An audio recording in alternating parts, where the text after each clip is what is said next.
quarto domingo do tempo comum, para juntos meditarmos na palavra de Deus. O homem não vive somente de pão, o homem vive de toda palavra que sai da boca de Deus. Meus queridos irmãos, essa leitura ela tem uma importância muito grande para nós cristãos. Observem que Deus vai prometer a Moisés um profeta que será como ele. Um profeta que é o profeta por excelência. Observem, vamos tomar a leitura versículo por versículo. Moisés falou ao povo dizendo: o Senhor teu Deus fará surgir para ti, da tua nação e do meio de teus irmãos, um profeta como eu. A ele deverás escutar. Quem é este profeta? Repare, um profeta como Moisés. Aos poucos, geração após geração, o povo de Israel, meditando nesse texto, foi vendo que este profeta seria o Messias. Não é um profeta qualquer, é um profeta fora de série. Por isso, quando os fariseus, os escribas, vão até João Batista, perguntam: és tu o profeta? És tu Jeremias? És tu Elias? Veja, és tu o profeta?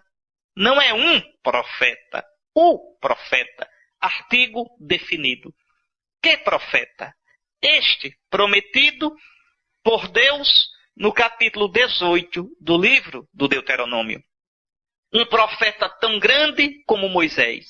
Como Moisés, que no deserto deu o maná ao povo. Aí Jesus, no deserto, dá o pão ao povo. Um profeta que, como Moisés, dá a lei ao povo.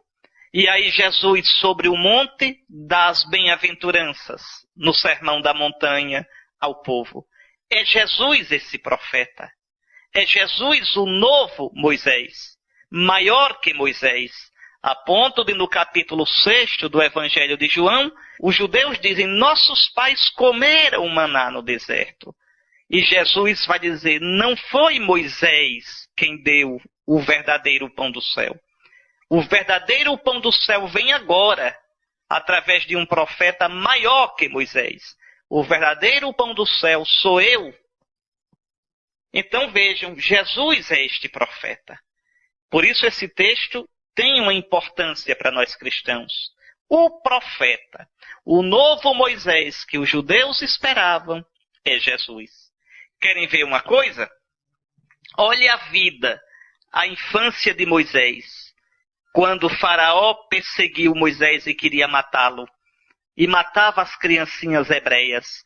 E olhe Jesus criança, São Mateus mostra, Herodes querendo matar Jesus, e matando as criancinhas de Belém. Quer ver mais? Olhe quantos discursos de Jesus existem no Evangelho de São Mateus. 5 discursos. Mateus coloca tudo o que Jesus disse em 5 discursos. O discurso da montanha, o discurso sobre a vocação dos apóstolos, o discurso das parábolas do reino dos céus, o discurso sobre a igreja e o discurso sobre o fim dos tempos. Mateus arruma tudo o que Jesus disse em 5 discursos para lembrar os 5 livros que Moisés deu, a lei, a Torá. Gênesis, Êxodo, Levítico, Números, Deuteronômio. Então Jesus é o novo Moisés, o verdadeiro Moisés. Jesus é o profeta que Deus prometeu, o profeta a quem o povo deve escutar. Diz a leitura hoje: a ele deverás escutar. E aí é interessante o que Moisés continua dizendo: olhe, foi exatamente o que pediste ao Senhor teu Deus no Monte Horebe, quando todo o povo estava reunido, dizendo: não quero mais ouvir a voz do Senhor meu Deus, nem ver este grande fogo, para não acabar morrendo. Então o Senhor me disse: está bem o que disseram, farei surgir para eles do meio de seus irmãos um profeta semelhante a ti. Porei em sua boca as minhas palavras, e ele lhes comunicará tudo o que eu lhe mandar. Está aí. Jesus é a palavra verdadeira de Deus. Jesus é a palavra definitiva de Deus. Ele não só traz a palavra, mas ele é a própria palavra. No princípio era a palavra, era o verbo, e o verbo estava com Deus, e o verbo era Deus. Querem mais? Tem mais. Jesus é não só a palavra de Deus que nós podemos ouvir, mas Jesus é a palavra de Deus que nós podemos ver, tocar, apalpar. O Deus que antes só podia ser ouvido, agora pode ser visto, tocado. Olhe na primeira carta de São João, olhe lá o capítulo 1, olhe os versículos 1 e seguintes. O que está escrito? Aquele que era desde o princípio. Quem era desde o princípio? Olha o capítulo 1, versículo 1 do Evangelho de João. No princípio era o verbo, no princípio era a palavra, este novo Moisés, este Jesus, aquele que era desde o princípio. O que nós vimos, o que nós ouvimos, o que nós apalpamos da palavra da vida, porque a vida se manifestou. E nós vimos e ouvimos e damos testemunho desta palavra que estava junto do Pai e que nos apareceu. Está aí. Por isso, lá no versículo 18 do primeiro capítulo do Evangelho de São João, o Evangelho diz: a lei foi dada por Moisés, a graça e a verdade nos vieram por Jesus Cristo. Então, Jesus é não somente o novo Moisés, mas Jesus é a plenitude da revelação. É maior que Moisés. Tanto que o autor da carta aos Hebreus vai dizer no capítulo 1, versículos 1 e seguintes: muitas vezes e de diversos modos falou Deus outrora aos nossos pais pelos profetas. Nestes dias que são os últimos, nos falou pelo seu Filho. Então, não tenham dúvida, meus irmãos, Jesus é Deus. Quem toca em Jesus, toca em Deus. Quem vê Jesus, vê a Deus. E é interessante, viu? Porque só os simples é que entendem isso com facilidade. Desde o começo da igreja, desde o começo, muitos grandes teólogos, ou que pelo menos pensavam que eram grandes teólogos, diziam: não é possível, é um pensamento grosseiro, é um pensamento muito rasteiro pensar que Jesus é Deus. Não, Jesus é um grande homem, Jesus é alguém que nos fala as palavras de Deus, mas dizer que Jesus é Deus, Deus é coisa fina demais, Deus é coisa pura demais, Deus é só espírito, é infinito. Como Jesus pode ser Deus? Jesus é um profeta, o maior de todos. Interessante. Ainda hoje, alguns teólogos vêm com essas histórias de Trancoso, mas o povo simples sempre guardou a fé da igreja. Jesus é Deus, Deus vindo de Deus, luz vinda da luz, Deus verdadeiro de Deus verdadeiro, gerado pelo Pai eternamente como Deus, gerado como homem de Maria Virgem para a nossa salvação. Esta é a nossa fé. Então nunca duvide disso. Quem vê Jesus, vê Deus. Quem me vê, Filipe, vê o Pai. Como Tomé, nós podemos dobrar os joelhos diante de Jesus e dizer: meu Senhor e meu Deus. Todos os outros profetas do Antigo Testamento, a começar por Moisés, todos os outros, em certo sentido, prefiguravam Jesus, preparavam Jesus. Era uma palavra que preparava a palavra que é Jesus. Por isso mesmo, na leitura de hoje, Deus diz a Moisés: eu mesmo pedirei contas a quem não escutar as minhas palavras que este profeta pronunciar em meu nome. Este é o meu filho amado, no qual eu coloco o meu bem-querer, escutai-o. E aí também diz a profecia: mas o profeta que tiver a ousadia de dizer em meu nome alguma coisa que não lhe mandei falar, ou se falar em nome de outros deuses, esse profeta deverá morrer. Qualquer profeta. Claro, Jesus não. Jesus é fidelíssimo. Ele diz no Evangelho de João: a palavra que eu digo, a palavra que eu ouvi não é minha. Eu falo o que ouvi do meu Pai. Eis aí. Pois bem, meus queridos irmãos, no mundo de tantos falsos profetas, no mundo de tantas opiniões, de tantas ideias, renovemos a nossa fé em Jesus, nosso único caminho, nossa única verdade, vida da nossa vida. Lembre por que você é cristão. Jesus é Deus, só por isso. Deus bendito, Criador de todas as coisas, verdade absoluta, vida da nossa vida. Nele a gente pode apostar a nossa existência. A Ele a gente pode se entregar na vida e na eternidade. Vamos juntos agora rezar o salmo da missa de hoje, o Salmo 94. E observe que no salmo o autor sagrado vai dizer: Oxalá ouvisseis hoje a sua voz. Sim, porque é hoje que Deus nos fala. Deus nos fala no hoje da nossa vida. Olhe como diz o salmo: não fecheis os corações como em Meriba, como em Massa no deserto aquele dia, em que outrora vossos pais me provocaram, apesar de terem visto as minhas obras. Isto mesmo, lá no Antigo Testamento, o povo cansou-se de Deus. E o povo no deserto, sem água, com fome, começou a murmurar contra Deus e fez uma pergunta miserável.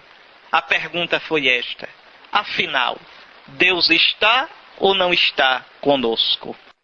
Deus existe ou não existe para nós? Deus está presente ou não na nossa vida? Israel não soube ouvir a voz de Deus. Israel, diante da provação do deserto, da vida, do calor, do cansaço, Israel duvidou da presença de Deus. Por isso o Salmo vai dizer: Oxalá, hoje ouvisseis a sua voz. Hoje Deus te fala. Deus te fala na Escritura, Deus te fala na palavra da igreja, Deus te fala nos acontecimentos, Deus te fala nos irmãos. Oxalá, hoje, escutes a voz do Senhor. E não faças como Israel em Massa e Meriba, ou seja, na provação e na altercação, na disputa com Deus, quando vossos pais me provocaram. Pois bem, vamos juntos rezar esse salmo, pensando: Senhor, ajuda-me a ouvir a tua voz. E a tua voz é Jesus quem a diz. É Jesus que é a tua voz, que é a tua palavra viva. Ajuda-nos, Senhor, no deserto da vida, no caminho da vida, a escutar Jesus. Meus irmãos, lembram da segunda leitura de domingo passado? Esta é a continuação daquela. O que é que São Paulo lhe dizia? Irmão, o tempo é breve. Tudo passa. Vejam bem, quem casa, como se não casasse. Quem compra, como se não comprasse. Quem possui, como se não possuísse. Porque passa a figura deste mundo. Lembra disso? Eu expliquei para você. O cristão valoriza tudo na sua vida. Você é pai de família, é mãe de família? Cuide de trabalhar para construir bem sua família. Bem religiosamente, bem afetivamente, bem economicamente.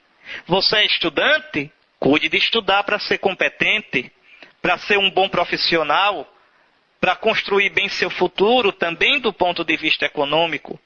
Você está namorando? Cuide de construir bem o seu namoro. Namoro é tempo de conversar, de se conhecer, daquela cumplicidade gostosa entre duas pessoas. É tempo de falar sobre os valores da vida, sobre como sonham com a vida de casado, uma vida de família, como sonham com o futuro, para juntos irem colocando as bases da vida a dois. Está vendo? A gente deve valorizar a vida, viu? As coisas da vida, a gente deve construí-las de tal modo que possam depois nos realizar, até para a glória de Deus.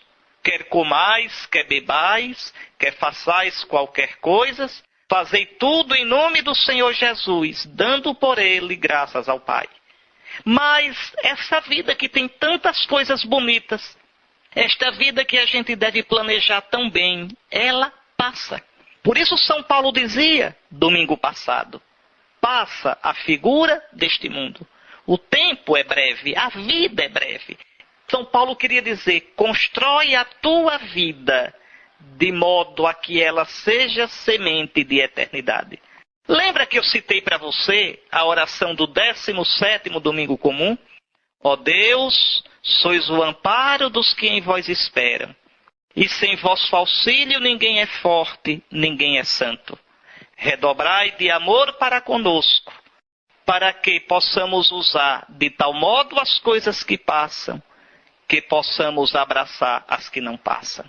Era isto, domingo passado.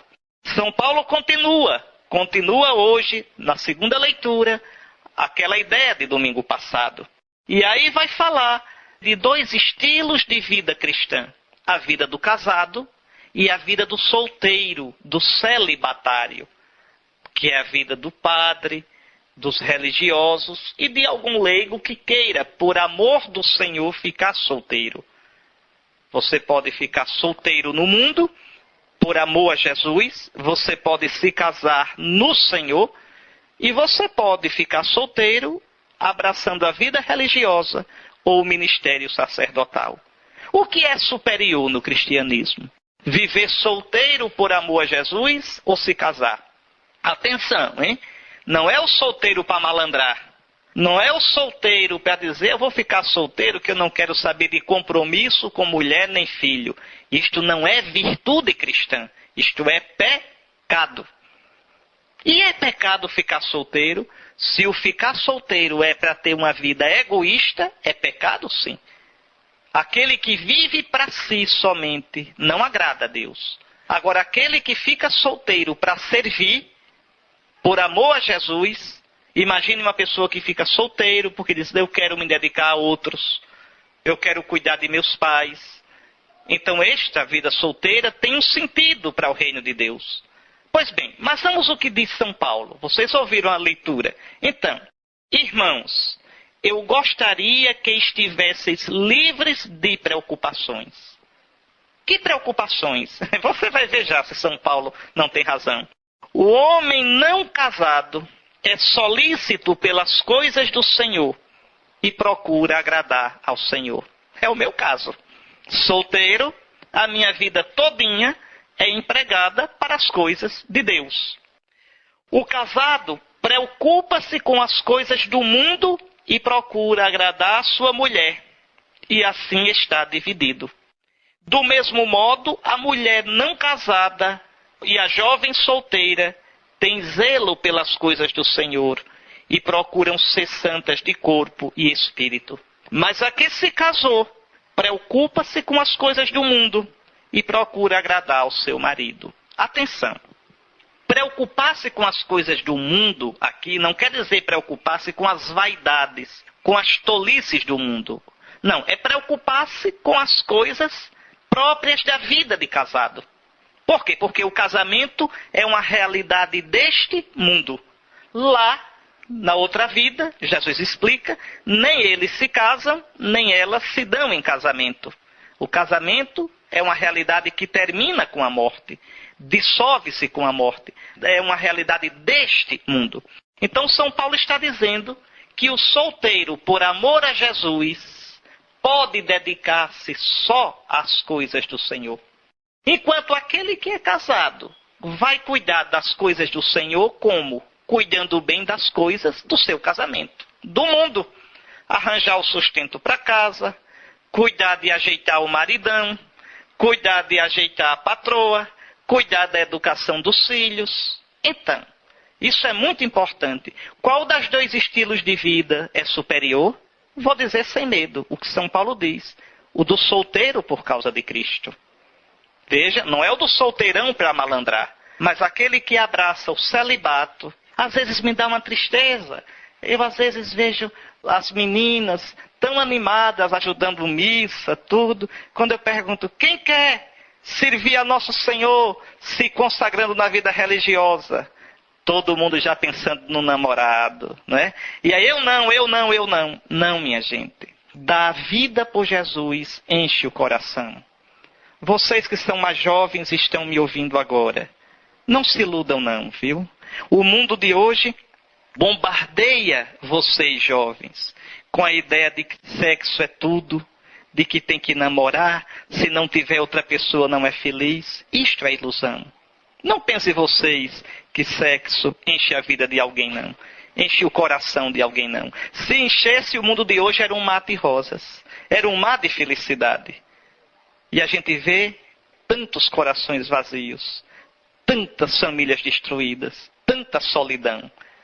Eu via recentemente no Facebook, um moço dizia, tenho tantos amigos no Facebook e continuo sozinho.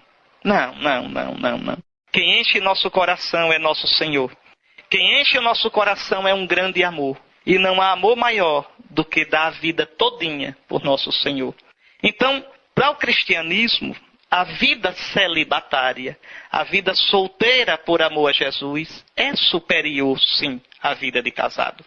O solteiro por amor a Jesus, na carne dele, já mostra como seremos nós um dia.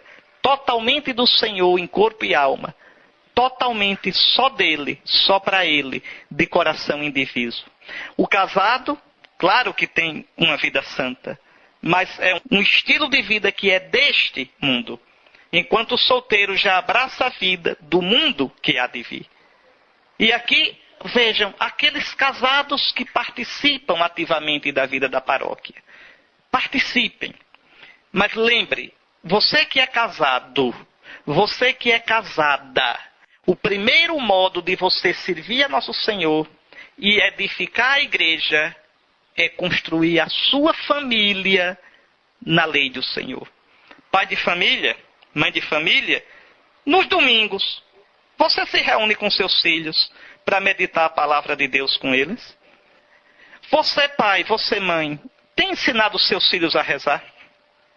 Vocês têm procurado sentar-se com seus filhos para lhes falar da vida, para lhes falar do futuro, para lhes falar da vontade de Deus? Então veja, o seu primeiro modo de servir a Deus como casado não é lá fazendo alguma coisa na paróquia não, viu? Não é virando padreco não. É cuidando bem da sua família. Você constrói a igreja quando é um marido bom, um pai exemplar, um profissional decente e competente. Você, mulher, começa a edificar a igreja quando educa seus filhos com carinho de mãe cristã, quando ensina seus filhos a rezar, quando em casa você é o sustento do seu marido e o apoio dos seus filhos. Eis aqui como é que o leigo primeiro constrói a igreja. Eis aqui primeiro como é que o leigo se santifica. Depois sim, participar da vida da paróquia. Primeiro a missa dominical, a prática dos sacramentos. Olha, vou dizer, viu? Quando eu era criança, rapazinho, lá em Maceió, na minha rua, só quem ia para a missa era a minha família. Papai colocava a gente no carro, papai, a mamãe e os filhos. Chamava o carro da gente, sabe de quê? Papamóvel. Porque era a única família que ia para a missa.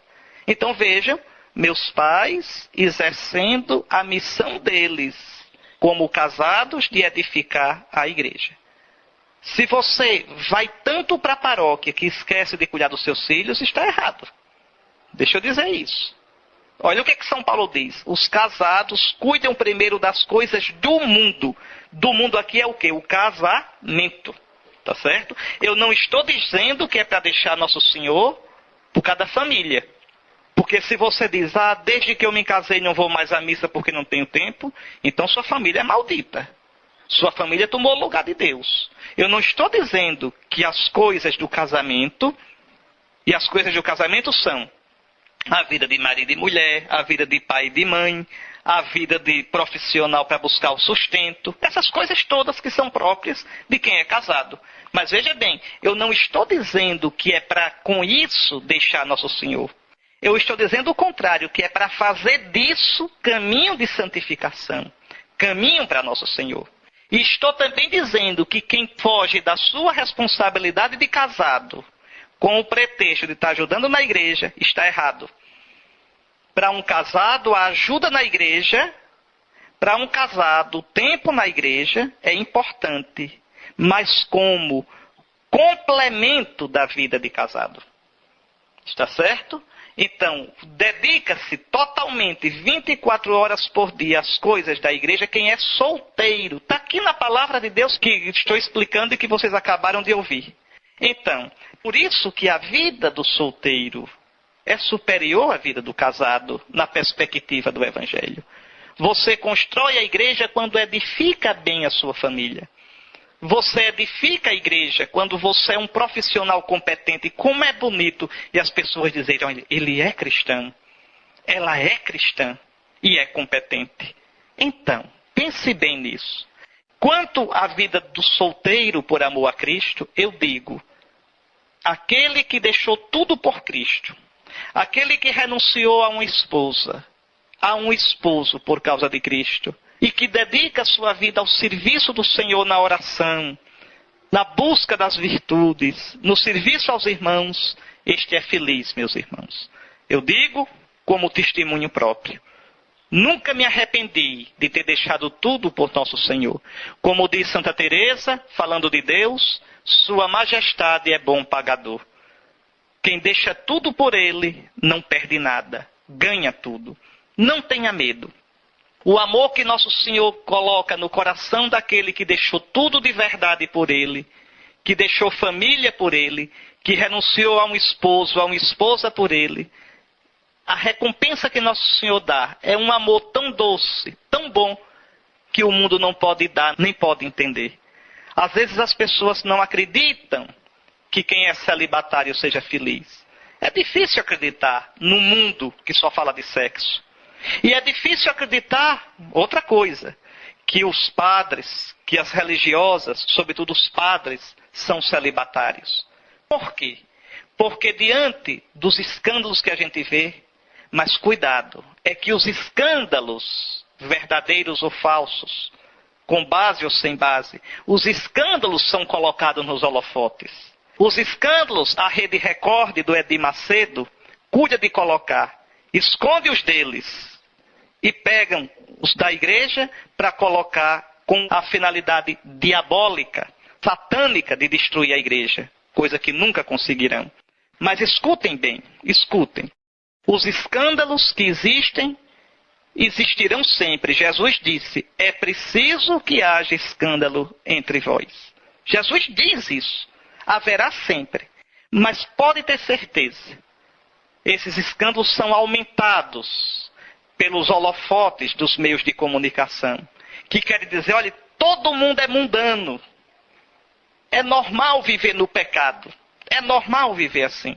Mas saibam, a virtude de tantos e tantos que vivem santamente o seu celibato, essa virtude é que é fermento bom, fermento do Evangelho no mundo de hoje.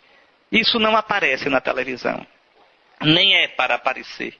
Mas podem ter certeza, aqueles que se sentirem chamados para uma vida no celibato, seja na vida religiosa, seja na vida sacerdotal, não tenha medo de abraçar por causa de Jesus. Certo que para isso é preciso ter o dom. Ter o dom. Não é todo mundo que tem o dom do celibato. Tanto que São Paulo diz, não digo isso, não vos dou esse conselho para vos armar um laço. O que eu desejo é levar-vos ao que é melhor, permanecendo junto ao Senhor, sem outras preocupações. Então São Paulo diz, eu quero levar ao que é melhor, ficar solteiro. O próprio Paulo ficou solteiro. João Evangelista era solteiro. Jesus, nosso Senhor, nunca casou. Então eu desejo levar o que é melhor. Mas, se você não recebeu esse dom, então não quero armar um laço para vocês. Uma última coisa. Você que está me ouvindo é católico, Ama Cristo? Ama a igreja? Então nunca saia da sua boca essa besteira. Por que é que padre não casa? Eu sou contra padre não casar. Nunca fale essa besteira. Nunca fale. O celibato sacerdotal é um dom de Deus. É uma riqueza para a igreja. Você dizendo isso só mostra que os seus pensamentos não são segundo Cristo. São segundo o mundo. Não faça isso não. O padre verdadeiro, o celibatário verdadeiro é feliz, é realizado no celibato dele. Ao invés de pensar isso, você pense o contrário. Rezar para que os padres sejam cada vez mais felizes na sua vida de celibato. E que Nosso Senhor abençoe-nos a todos, aos casados e aos solteiros. Quer casando, quer permanecendo célibes, solteiros, nós sirvamos ao Senhor. Amém. Está aí. Jesus está no iniciozinho do seu ministério. Estamos no início do tempo comum e estamos também no início do Evangelho de São Marcos. Depois que Jesus foi batizado no Rio Jordão, foi tentado pelo diabo, ele volta a Galileia. Volta a Galileia e chega a Cafarnaum com os seus discípulos. E aqui no Evangelho de hoje há 3 coisas que eu queria colocar para vocês. A primeira coisa, Jesus prega. E o Evangelho diz: todos ficavam admirados com o seu ensinamento, pois ensinava como quem tem autoridade, não como os escribas. Vejam, os escribas do tempo de Jesus, e ainda hoje em Israel, como é que os escribas pregam? Como é que os escribas ensinam? Eles simplesmente comentam a palavra de Deus. Comentam o Antigo Testamento. Ora, Jesus não comentava o Antigo Testamento. Jesus pregava com a sua própria autoridade. E esta autoridade chegava a tal ponto que o Senhor às vezes dizia: em verdade vos digo. Ou seja, amém, amém, eu vos digo. O que eu estou dizendo, o que eu vou dizer é amém. É para vocês dizerem amém, porque sou eu quem está dizendo. Então, Jesus não fala simplesmente em nome de Deus. Ele é Deus que fala. Olha as profecias do Antigo Testamento. Pegue assim depois, aleatoriamente, um pedacinho de Isaías, um pedacinho de Ezequiel, de Jeremias, de Amós. Vejam como esses profetas falam. Assim diz o Senhor. Vejam como Jesus fala. Em verdade eu vos digo. Daqui o pasmo, daqui a admiração do povo. O que é isso? Um novo ensinamento com autoridade? De onde vem esta autoridade dele? Ele é Deus. Ele é o verdadeiro Moisés. A segunda coisa do Evangelho de hoje, aquilo que os demônios dizem de Jesus. Eu sei quem tu és. Tu és o Santo de Deus. Vejam, o Santo. Jesus não é um santo, um homem bom, um homem santo, um homem de Deus. Jesus é o Santo. Ora, só Deus é santo. Só Deus é santo. Dizer então que Jesus é o Santo de Deus é dizer que Jesus é Deus, é santo como o Pai. Deus de Abraão, de Isaac e de Jacó é santo. Jesus é santo. Só vós sois o santo, nós dizemos no Glória. Só vós o Senhor. Só vós o Altíssimo Jesus Cristo, com o Espírito Santo, na glória de Deus Pai. Está aí. Isto que o Glória da missa reza desde o século IV é exatamente o eco do que a Escritura diz. É por isso, viu, que a gente não deve mudar na liturgia o Glória, o Credo, o Santo, o Cordeiro. Não se deve mudar as letras com as musicazinhas que se inventa hoje. Não. Mesmo quando se canta o Glória, sem mudar a letra do Glória como está no missal. Quando se canta o Santo, é sem mudar a letra que está no missal. A mesma coisa vale para o Cordeiro de Deus, para o Pai Nosso e para o Credo. As normas da igreja são bem claras, apesar de muitíssimas vezes serem ignoradas e desobedecidas. Pois bem, mas eu queria ainda fazer um outro comentáriozinho. Aqui diz que Jesus estava na sinagoga e um homem possuído por um espírito mau também estava lá. E Jesus expulsou o demônio desse homem. E existe o demônio?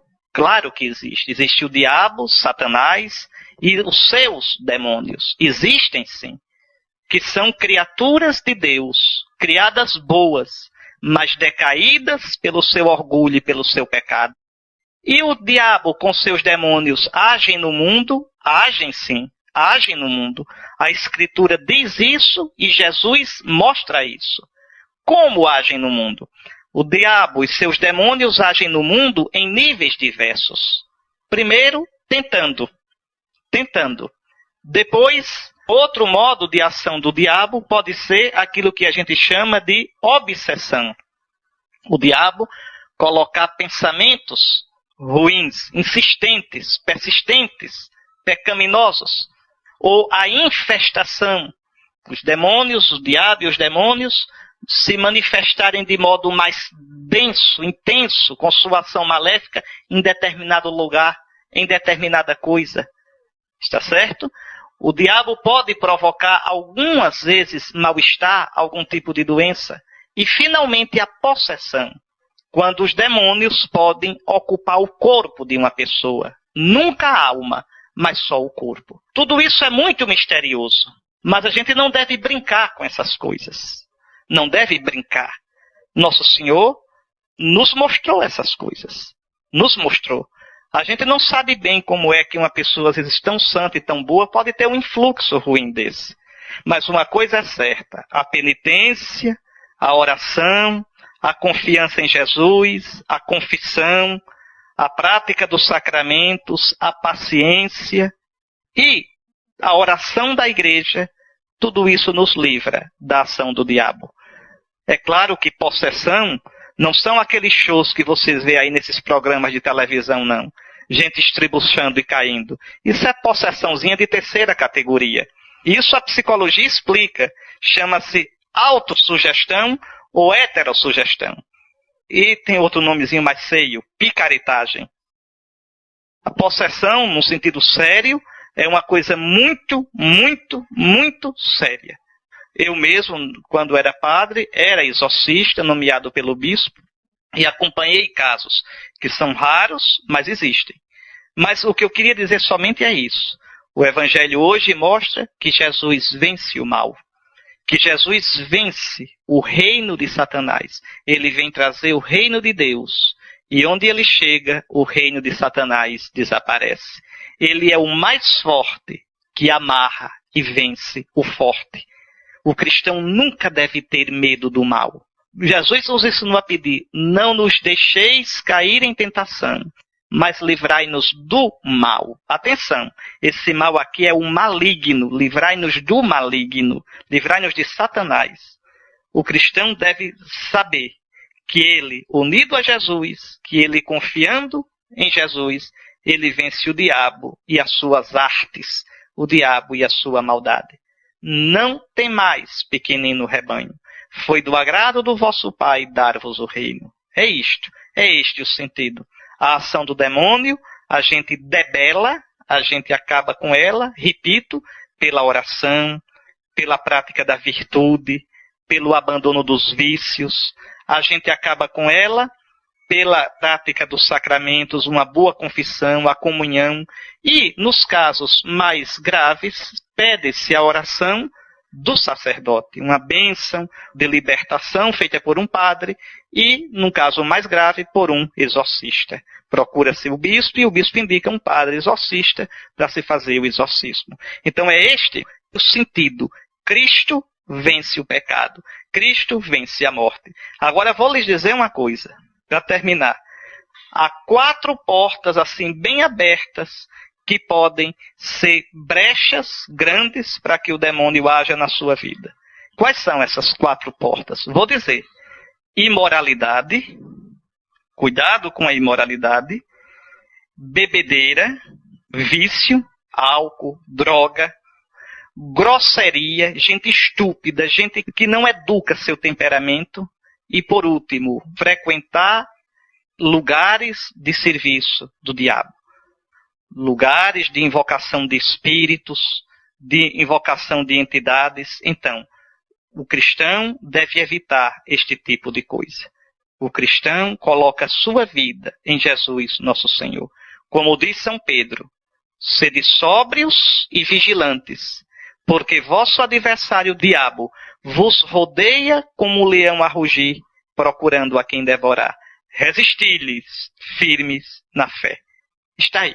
Então, Cristo, novo Moisés, Cristo nosso Senhor, Cristo que vence o mal. Ele é o Santo de Deus. Unidos a Ele, seja na vida, seja na morte, nós estaremos para sempre na glória do Senhor. Amém. Deus abençoe a vocês todos, uma boa semana, e lembre, hoje, se ouvirdes a sua voz, não endureçais os vossos corações. Abençoe-vos o Deus Todo-Poderoso, Pai, Filho e Espírito Santo. Amém.